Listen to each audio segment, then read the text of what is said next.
Okay. This is from McDonald's. How scary is that? Okay, well. This is a pen 2002 reviews movies for you. Yeah. So today, I went and saw Epic. It doesn't really live up to the title. So, the animation was beautiful. Beautiful animation. And the story was actually pretty good. There wasn't many story holes or plot holes. And the voice acting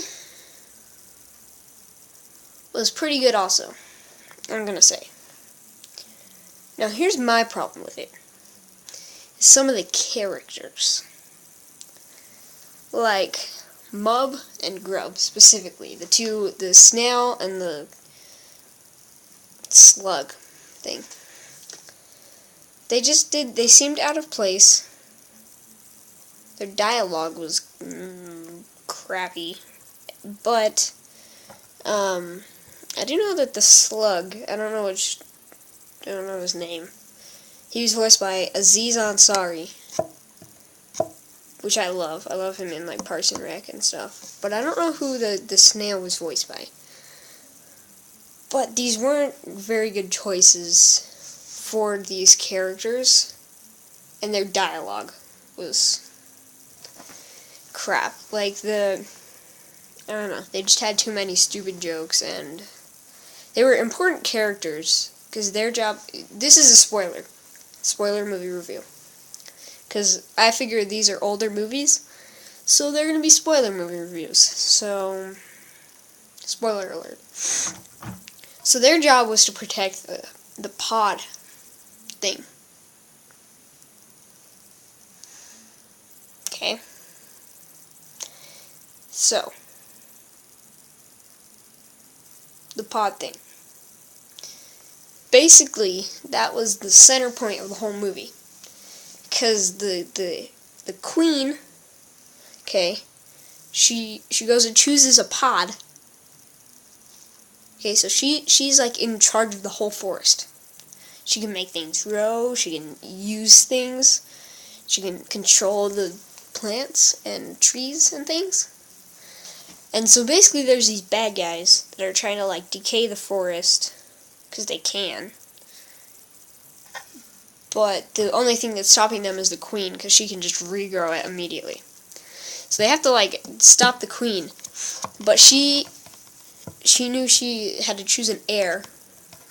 So she has to go and choose a pod from this place, which is where the snail and the slug work. Sorry, this thing's just sitting on the ground creeping me out. I gotta like move it. Okay, so which is where the snail and the slug work. And so she chooses the pod, but then things just go to crap. And she gets attacked. I don't think I mentioned this, but they're really, really tiny people living in the forest. I'm assuming that most of you have already seen this movie. But, so she has to choose the pod, blah, blah, blah. They have to get it to this specific place for it to grow at a specific time. We've all heard this story before. But, the queen dies, which sucked. Because I feel like this movie would have been a lot better with her in more of the movie, because she was a good character. But she died after like 10 minutes of her being introduced. And then she gives the pod to the person, the main character, MK. But she's not a little person. She's a normal big person. So she takes it, she gets shrunk, and so basically she has to get the pod where they're going before the people take it and before the people turn it evil. So, pretty decent storyline. The other problem I had with this movie was MK's dad. I don't even remember his name. He like, I get he was supposed to be like a crazy old guy living out in the woods, but it was too much. He was just crazy, and the scenes without him in it were my favorites, because his voice acting was not very good. Sorry, and you're getting total glare on my glasses. But his voice acting wasn't very good, first of all. And second of all, what was I going to say? I'm just winging this. So, second of all, he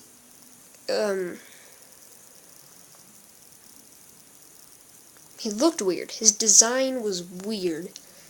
Like, to the point where it was like, weird, okay. But, like, I don't know, he's just like this goofy old guy who lived in the woods, and his daughter, like, left. His daughter and his wife left. But then the wife died, so the daughter went to go live with him. And, yeah, so the bad guys, like I said, they're trying to rot the whole forest. And, they were kind of, I wouldn't say weak villains or bad guys, but they were kind of lame. Because they were cool though. Because they lived in like those rotted tree, and they were all gray, and they all wore like animal skeletons, like bats and birds and rats and stuff like that. So they looked cool design-wise. And okay, so here's my point here. This movie reminded me a lot of Arthur and the Invisibles. If any of you remember that movie from 4 or 5 years ago. It's about like this kid who like gets transported into this world of little people. Especially the villains. The villains really remind me of them. I can't remember. I think the villains were trying to drown them. Because, like, the little guys were the water. But they looked the exact same. Like, so, they're the bad guys in Epic. There was a king dude who always wore, like, a bat suit. Batman. But he had a son who's, like, the prince, who always wore, like, a rat suit. So, they... even like the voice acting was similar, because it's kind of the same in Arthur and the Invisibles. There's like a king and a prince, but the design for them were very similar between Arthur and the Invisibles and Epic. And the reason why I'm comparing these two movies is they're basically about the same thing. It's about like this big people and then little people, and then the big person goes little and is in the little world and has to save them. Because they can't deal with their problems on their own. But, enough about Arthur and the Invisibles. That is a good movie, though. So, Epic, I felt, was a lot like that. A lot like that. And, like I said, the animation was beautiful, amazing. And the storytelling was really good, too. Like I said, the problem I had was the childish humor. I know it's a child's movie. I know that. But to a point. Okay? I am glad there were no fart or poop jokes or any stuff like that in this movie, because those always ruin movies for me. Okay? But the humor was still kind of childish. It wasn't a very humorous movie. And I get it's a child movie. I get that. But look at Pixar. And compare. Because the Pixar's humor is a lot more... They have children's jokes in there, but they also have very clever, smart jokes for the adults in there, too. Not adults, but older people. Okay. So, I guess that's my biggest problem with this movie. My favorite part of the movie, I guess, was probably the queen, because she was cool. And the little flower girl that becomes queen at the end. she was cool too. They were both very cool characters. And even the ending of Arthur and the Invisibles and Epic were similar. Because in Arthur and the Invisibles, he goes big again, and the girl comes to visit him in the end, and then that's the end part. In this, the big girl is talking to the little dude because they're in love. Same with Arthur and Invisibles, except for the big dude's talking to the little girl. Not like age, duh, but you know what I'm talking about, and that's the end of each movie. So I guess I liked the end because it opened up. I hope they don't do a second one of Epic. They already did like a second and third. Very terrible Arthur and Invisibles. But I hope they don't do a second of Epic because it left the door open for more. But maybe if they did, no more of that old dude. No more of the slug and snail. It might be interesting, though, if they did do a sequel, if it took place in a different place. Like, same idea, not idea, but different story, different characters, different setting, but with the little people and everything like that. Because, like, you know that the MK and whatever her dad's name is, they can't keep this a secret. They discovered an advanced race of tiny people. They can't keep that to themselves. I mean, no. And I wonder, too, if there is other... Okay. I wonder if there's, like, if it was just that forest that the little people live in, or, the other one. Or if there's, like, more than one. But, like... yeah. But, like, I liked the fighting scenes. Those were pretty cool, because, like, there were these people called Leafmen. And the problem I had with the snail, he was a good character, except for he wanted to be a Leafman, which was weird, because he's a snail. He did get his wish in the end. But there's these Leafmen that they're, like, soldiers, and they ride on the back of hummingbirds. And they're like, woo, and they have swords. And their job is to fight the people. The bad people, what are they called? I want to say they're called bobbins or something like that. Gobbins? Gobbins? I think it's gobbins.